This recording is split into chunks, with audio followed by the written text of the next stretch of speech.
15তম BCS পরীক্ষায় সাধু ভাষারীতি ও চলিত ভাষারীতির পার্থক্য নিয়ে এই প্রশ্নটি এসেছে। জানতে চাওয়া হয়েছে সাধু ভাষারীতি ও চলিত ভাষারীতির মধ্যে পার্থক্য কোন ক্ষেত্রে ঘটে।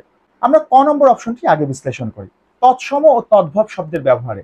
দেখুন, সাধু ভাষারীতিতে কিন্তু তদ্ভব শব্দের ব্যবহার নেই বললেই চলে।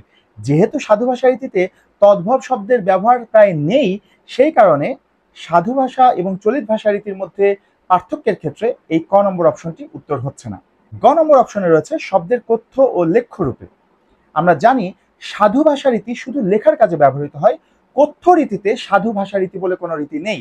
যেহেতু কথ্য রীতিতে সাধু ভাষা রীতির ব্যবহারই নেই, সেই কারণে এটিও উত্তর হতে পারছে না। ঘতে রয়েছে বাক্যের সরলতা ও জটিলতায়। বাক্যের সরলতা এবং জটিলতার ক্ষেত্রে ভাষারীতির কোনো ভূমিকা নেই, সুতরাং এটি উত্তর হচ্ছে না। এই প্রশ্নটির সঠিক উত্তর হবে খ নম্বর অপশনে যেটি আছে সেটি, অর্থাৎ ক্রিয়া ও সর্বনাম পদের রূপে। আমরা জানি সাধু ও চলিত রীতির পার্থক্য দেখা যায় ক্রিয়া ও সর্বনাম পদের ক্ষেত্রে। ক্রিয়া ও সর্বনামের পূর্ণ রূপ ব্যবহৃত হয় সাধু রীতিতে, আর সংক্ষিপ্ত রূপ ব্যবহৃত হয় চলিত রীতিতে। যেমন সাধু রীতিতে যেটা করিয়াছি, চলিতে সেটি করেছি। সাধু রীতিতে তাহারা, চলিতে তারা। এইভাবে ক্রিয়া ও সর্বনাম পদের পূর্ণ রূপ ব্যবহৃত হয় সাধু রীতিতে, আর সংক্ষিপ্ত রূপ ব্যবহৃত হয় চলিত রীতিতে।